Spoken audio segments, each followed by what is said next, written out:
इफिसियों 2:19 से लेकर 22 तक, एक्स चैप्टर 9 1 से लेकर 5 तक।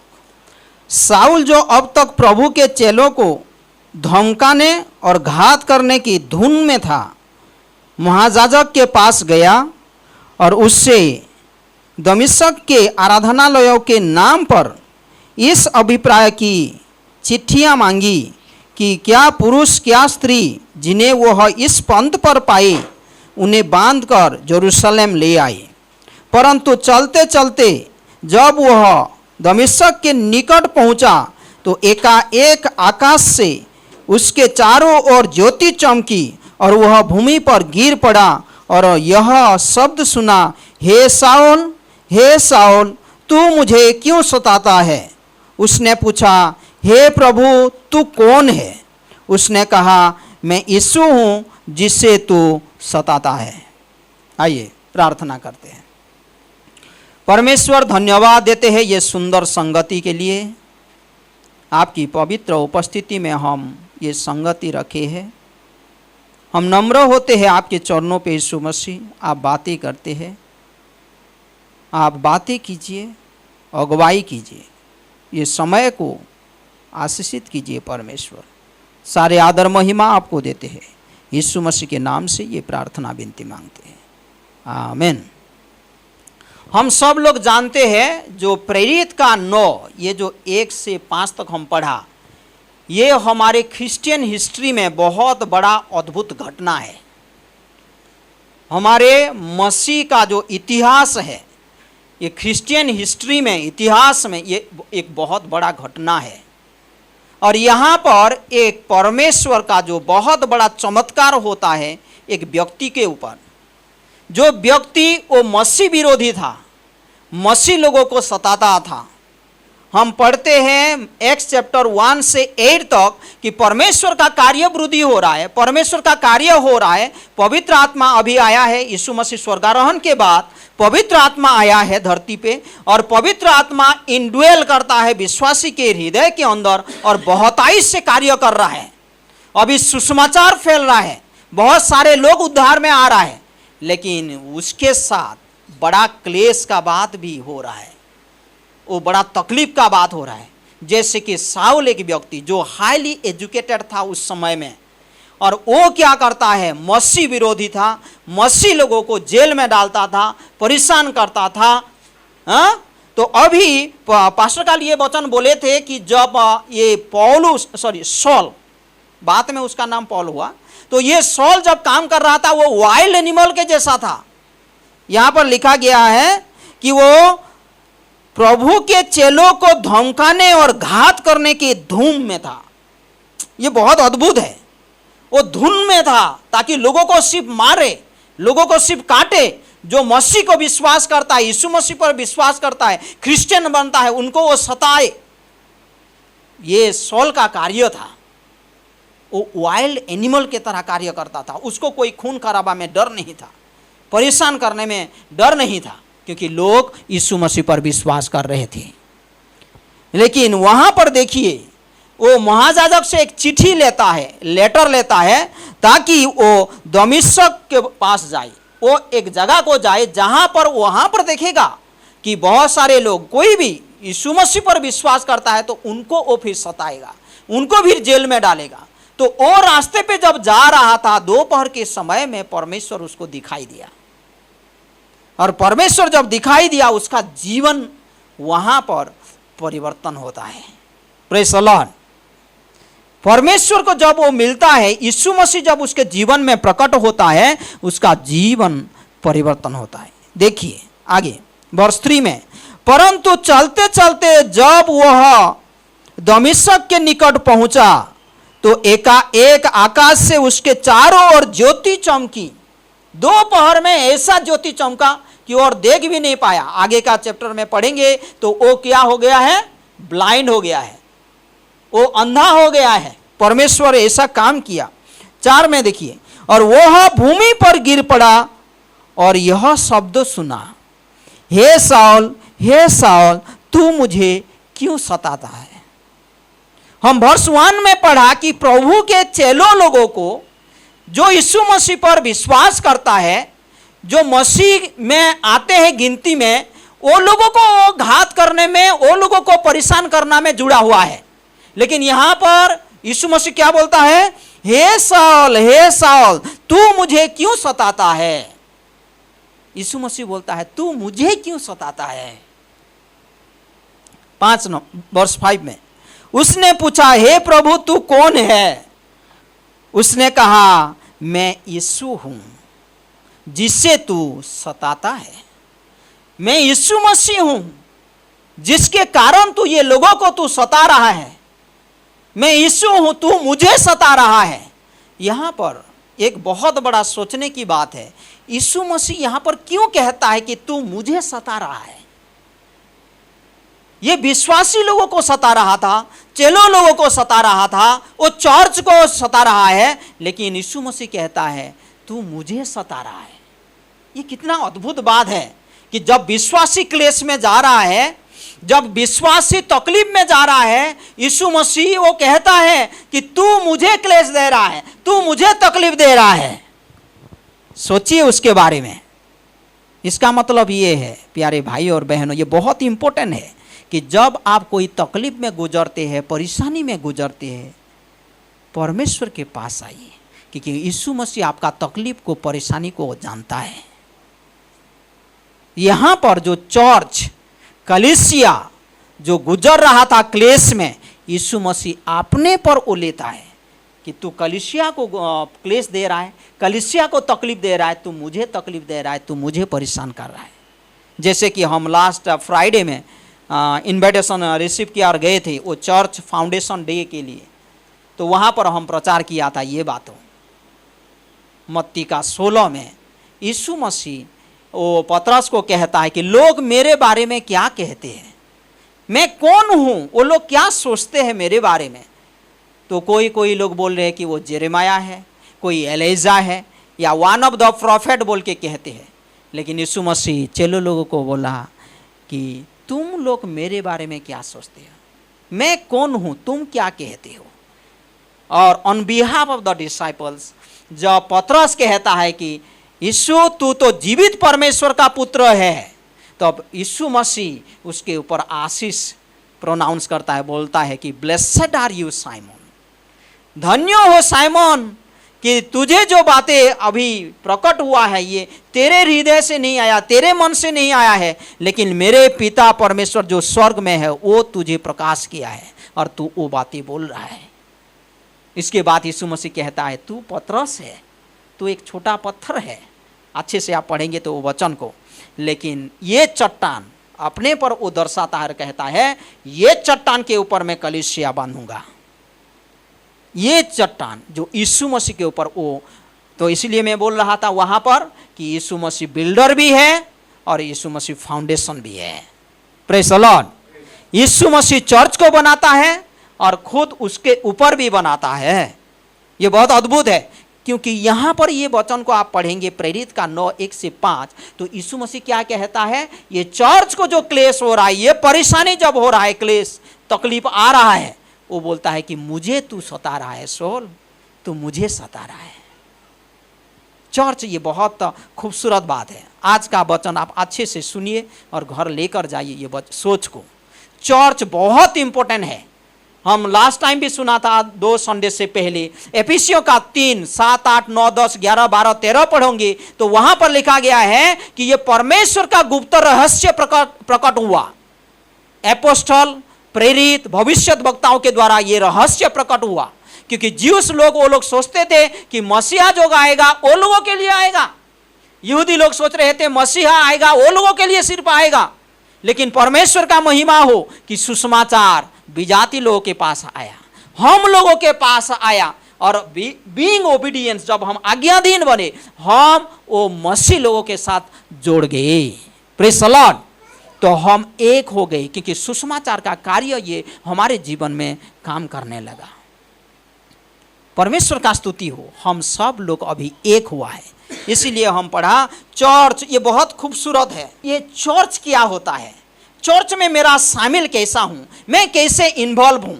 मैं जब पढ़ाई कर रहा था, ये सुनिए, what church I am belongs to, मैं कौन सा चर्च में इन्वॉल्व हूँ?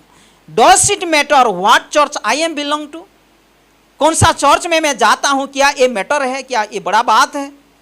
हाँ, और चर्च में आता हूँ तो मैं चर्च में कितना कमिटमेंट हुआ हूँ, ये वचन आप अच्छे से सुनेंगे तो, है ना। मेरा कमिटमेंट क्या है? जब यीशु मसीह को हम अपना उद्धारकर्ता के रूप से ग्रहण करते हैं तो हमको नया परिवार मिलता है। मेरा शारीरिक परिवार कहाँ था जब यीशु मसीह को ग्रहण किया? मेरे डैडी मम्मी, मेरे भाई बहन, मेरे शारीरिक परिवार था। लेकिन एक आत्मिक परिवार में मैं ज्वाइन होता हूँ और वो होता है चर्च। लेकिन बहुत सारे लोग, बहुत सारे भाई बहनों, ये चर्च का मूल्य को इतना नहीं समझते हैं जैसे समझना चाहिए। हम सब लोग उसको समझने के लिए कोशिश करें, क्योंकि मैं नया परिवार में ज्वाइन होता हूँ। मेरा जो अभी जुड़ा किसके साथ होता है? एक नया परिवार के साथ, आत्मिक परिवार जो चर्च होता है। ये बहुत इंपॉर्टेंट बात है। तो church is consider as the temple of God. Number 1, सुनिए अच्छे से, ओके। नंबर 1, चर्च जो कैसे कहा जाता है? Temple of God. ये परमेश्वर का मंदिर है। आप थोड़ा सा पढ़िए तो, वो एफिसियों का जो 2 पढ़ा, एफिसियों का 2:19 से देखिए। जब मैं पढ़ देता हूं फिर और एक बार। इसीलिए तुम अब विदेशी और मुसाफिर नहीं है। हाँ, तुम मुसाफिर जैसा थे, तुम परमेश्वर के प्रेम से दूर थे। हाँ, तुम विदेशी थे, लेकिन अभी तुम विदेशी नहीं हो, तुम मुसाफिर नहीं हो, परंतु पवित्र लोगों के संगे स्वदेशी और परमेश्वर के घराने को है। वो कितना सुंदर है। हमको एक परिवार मिला है और वो परिवार का हम सदस्य बना है। चर्च का दूसरा नाम है फैमिली, जो परिवार है, परमेश्वर का परिवार है ये वचन के अनुसार 19 के अनुसार। 20 में देखिए, और प्रेरितों और भविष्यद्वक्ताओं की नींव पर, कौन सा नींव पर? प्रेरितों और भविष्यवक्ताओं जो नींव डाला, जैसे कि एक्स चैप्टर 2 में शुरू हुआ, वही नींव पर जिसके कोने का पत्थर कौन है? यीशु मसीह, जो मेन फाउंडेशन है, उसमें तुम बनाए गए हो, जिसमें सारी रचना एक साथ मिलकर प्रभु के एक पवित्र मंदिर बनती जाती है। चर्च का दूसरा नाम फिर क्या है? टेम्पल ऑफ गॉड, है ना, परमेश्वर का मंदिर। जब परमेश्वर का मंदिर हम समझते हैं तो क्या सोचते हैं इसके ऊपर? परमेश्वर वहां पर विराजमान होता है, उसकी उपस्थिति का कार्य होता है। इसीलिए चर्च बोले तो ये टेम्पल ऑफ गॉड। दूसरा, हम पहला वर्ष 19 के अनुसार क्या हम पढ़ा कि चर्च जो है फैमिली ऑफ गॉड, परिवार होता है, हम शामिल होते हैं, नया परिवार में जन्म लेते हैं। और दूसरा जो है ये टेम्पल ऑफ गॉड, जहां पर परमेश्वर का उपस्थिति का कार्य दिखाई देता है। हम एक्स चैप्टर 2 में भी दिखाई देता है, देखा है कि जब वो लोग एक साथ प्रार्थना किया, एक मन होकर प्रार्थना किया, परमेश्वर बहुताई का कार्य किया। Praise the Lord. तो हम एक मन होकर, एक हृदय से हम प्रार्थना करना सीखिए। यहाँ पर परमेश्वर का उपस्थिति रहता है। अब चर्च का और एक दूसरा नाम होता है चर्च, हाउस ऑफ गॉड, परमेश्वर का घर। परमेश्वर का परिवार है, परमेश्वर का भवन भी है, लेकिन परमेश्वर का घर भी है। इसीलिए परमेश्वर का वचन कहता है, this house will be called as the house of God, prayer house, है ना। ये परमेश्वर का प्रार्थना का घर कहला जाता है। आप जब देखते हैं हाउस ऑफ गॉड, पहला तीमोथी का 3:15-16 देखिए। पहला तीमोथी का 3:15-14 से पढ़ेंगे। मैं तेरे पास जल्द आने की आशा रखने पर भी ये बातें तुझे इसलिए लिखता हूं कि यदि मेरे आने में देर हो तो तू जान ले कि परमेश्वर के घराने में जो जीवित परमेश्वर की कलीसिया है और जो सत्य का खंबा और नींव है, कैसे बर्ताव करना चाहिए। ये क्या है? परमेश्वर का जो कलीसिया, ये जो हाउस ऑफ गॉड, उसमें तुमको कैसे बर्ताव करना चाहिए, तुमको सीखना चाहिए। पौलुस कहता है एक परिवार में हम कैसे जीते हैं, कैसा बातचीत करते हैं, कैसे प्रेम का आदान प्रदान होता है, क्षमा कैसे एक दूसरे को करते हैं, कैसे हम एक दूसरे को एनकरेज करते हैं, हम सीखें। क्योंकि ये चर्च है, नया परिवार है, हमारा एक मन हो, एक हृदय हो, यहाँ पर प्रार्थना हो, यहाँ पर आराधना हो, क्योंकि परमेश्वर का यहाँ पर उपस्थिति रहता है। Praise the Lord. समझ में आ रहा है? चर्च, कलीसिया, परमेश्वर का घर, परमेश्वर का भवन। और चर्च का और एक मेटाफोरिकल यूज होता है यीशु मसीह का शरीर। पहला कोरिन्थियों का 12, आप 12 से 27 तक पढ़ सकते हैं। ये बहुत सुंदर है कि हम एक शरीर में जुड़े हुए हैं और वो है यीशु मसीह का शरीर है। हो सकता है हम अलग अलग अंग, और हर अंग का अलग अलग कार्य रहता है, लेकिन हम सब लोग यीशु मसीह का शरीर में जुड़े गए हैं। 27 को देखिए तो सिर्फ, इसी प्रकार तुम सब मिलकर मसीह की देह हो और अलग अलग उसके अंग हो। हम सब लोग अलग अलग अंग हैं, लेकिन एक ही शरीर है, वो है यीशु मसीह का शरीर। इसीलिए हम चर्च जब आते हैं, हमारा जो अलग अलग अंग का जो दान रहता है वो सब इस्तेमाल होता है। अच्छा है, हम इंट्रोडक्शन में सुना कि परमेश्वर छोटे से छोटे के लिए भी ध्यान रखता है। परमेश्वर हर अंग को वो ध्यान रखता है, और हर अंग परमेश्वर के भवन में, परमेश्वर के घर में, ये परिवार में इस्तेमाल होता है। हमारे विश्वास के कदम बढ़ाए, हमारे जीवन को बढ़ाए, परमेश्वर के महिमा के लिए हमारा जीवन इस्तेमाल हो। Church, what is your involvement in the church? How do you consider your church? कलीसिया नया परिवार, कलीसिया परमेश्वर का भवन, कलीसिया यीशु मसीह का शरीर है। और अनदर मेटाफोरिकल यूज, और एक चर्च का नया नाम है ब्राइड ऑफ क्राइस्ट, यीशु मसीह का दुल्हन। यीशु मसीह का दुल्हन। दुल्हन को कैसा किया जाता है? सजा के रखा जाता है। तो ये जो चर्च, ये दुल्हन की तरह है। यीशु मसीह वो आएगा, उसको लेकर जाएगा। Praise the Lord. ये बहुत सुंदर बात है कि हम अपने जीवन को यीशु मसीह में सजाए। मैं वहां पर शेयर कर रहा था वो चर्च में कि हम सब लोग सजाते हैं अपने आप को, लेकिन परमेश्वर का वचन कहता है बी रूटेड इन क्राइस्ट। यीशु मसीह में तुम्हारा हिप्पा मजबूत बने और गहराई में जाए, और बी बिल्डअप। बिल्डअप मतलब बढ़ते जाओ। कहां पर? यीशु मसीह पर। यीशु मसीह में तुम बढ़ते जाओ, यीशु मसीह में तुम सुंदर दिखाई दो। तुम धोखे में मत पड़ो, तुम धोखे में मत पड़ो। तुम्हारे हृदय को बनाओ, तुम्हारे मन को बनाओ, तुम्हारे विवेक को यीशु मसीह में बनाओ, यीशु मसीह में बनाओ, तो सुंदर बनते जाओ। यीशु मसीह कौन है? प्रेमिक है। यीशु मसीह कौन है? सत्य है। यीशु मसीह कौन है? अनुग्रह से भरा हुआ परमेश्वर है। यीशु मसीह का चरित्र को अपने जीवन में प्रयोग करो। यीशु मसीह में तुम सुंदर बनते जाओ, धोखेबाज में मत पड़ो। हाँ? और बहुत इंपॉर्टेंट है जो फैमिली ऑफ गॉड में बोला, ये बहुत इंपॉर्टेंट है। सुनिए, हो सकता है परमेश्वर का ये बहुत बड़ा योजना था कि परमेश्वर को एक परिवार चाहिए। आप एफिसियों का 1, 4, 5, 6 पढ़ेंगे तो before the foundation of the world लिखा है। सृष्टि से पहले परमेश्वर हमको चुना था कि हम ये परिवार में जोड़ेंगे। Praise the Lord.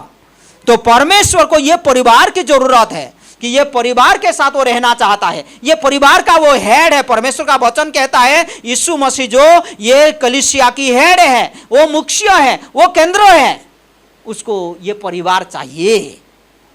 तो हम किस तरीका से हमारे ये चर्च में इन्वॉल्व होकर एक दूसरे को एनकरेज करते हुए या इन्वॉल्व होते हुए हम परमेश्वर का महिमा करते हैं। कलीसिया, ये बहुत इंपॉर्टेंट बात है। आप लोग सोच सकते हैं कि कैन एनी बिलीवर, कोई एक विश्वासी बिना चर्च में जीना चाहिए? बिना कलीसिया में? सोचिए थोड़ा इसके बारे में, क्योंकि परमेश्वर का वचन सिखाता है कि हम लोग और विदेशी नहीं है। हाँ, हम लोग और विदेशी नहीं है, मुसाफिर नहीं है, लेकिन पवित्र गोष्ठी में हम शामिल होकर हम एक उनका भाग होते हैं। तो हम अभी दूर में नहीं है, हम चर्च में, चर्च के संगति में आना है। कोई विश्वासी वो नहीं बोल सकता है कि मैं बाहर में रहूंगा। चर्च जो है बहुत इंपॉर्टेंट है। आप वो पहला तिमोथी का 3 का 15 और 16 पढ़ेंगे। Church is the pillar of the truth and the foundation. सच्चाई का खंबा है और ये हमारा फाउंडेशन है। आपका फाउंडेशन कहां बिल्डअप होता है? शरीर में, यीशु मसीह में। परमेश्वर का वचन कहता है be rooted in Jesus Christ. तो कैसा होना चाहिए हमारा जीवन? चर्च के बिना होना चाहिए या चर्च में ही होना चाहिए? ये बहुत सुंदर है। हम चर्च में बने रहे, चर्च की संगति में बने रहे, प्रार्थना में बने रहे, हाँ, जो भी एक्टिविटीज होता है हम इन्वॉल्व रहे, तो हमारा जीवन सुंदर बनेगा। ये श्योर है, आपका जीवन सुंदर बनेगा। एक ब्राइड के तरह आप बनते जाएंगे। यीशु मसीह जब आएगा आनंद मनाएगा, वो बहुत खुश होगा देखकर विश्वासी को, क्योंकि आप चर्च में बने हैं। चर्च में बने रहेंगे, सुंदर बनते जाएंगे। चर्च से दूर मत हो, ये आपका तकलीफ होगा, परमेश्वर आनंद नहीं मना पाएगा।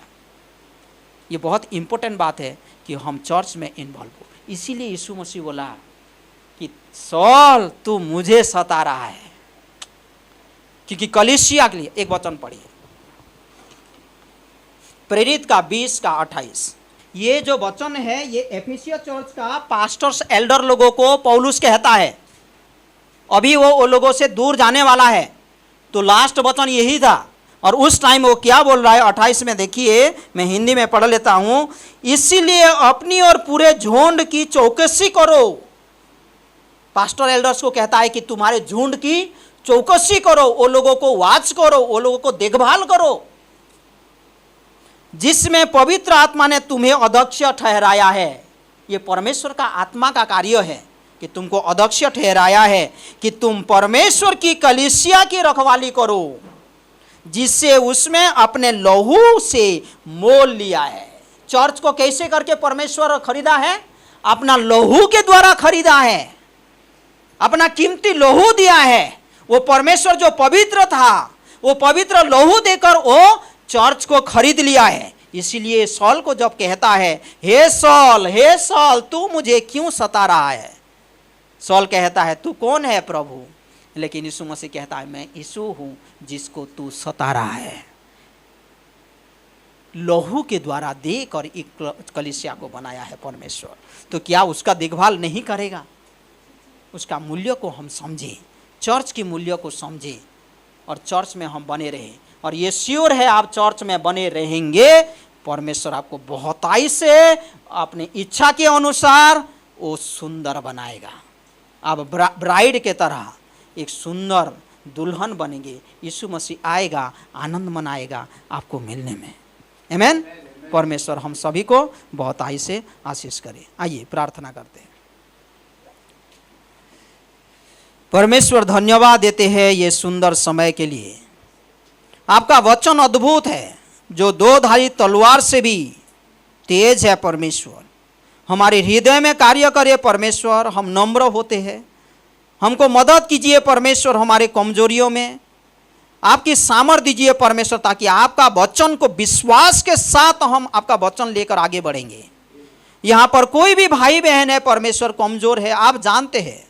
शारीरिक रूप से थकान हो सकता है, आत्मिक रूप से कमजोरी हो सकता है, लेकिन आप रेस्टोर करते हैं, आप रिन्यू करते हैं, आप रिबिल्ड करते हैं। परमेश्वर हम आपकी ओर भरोसा करते हैं। यीशु मसीह अगुवाई कीजिए चर्च को परमेश्वर, पुनर्स्थापित कीजिए परमेश्वर, नया बनाइए परमेश्वर।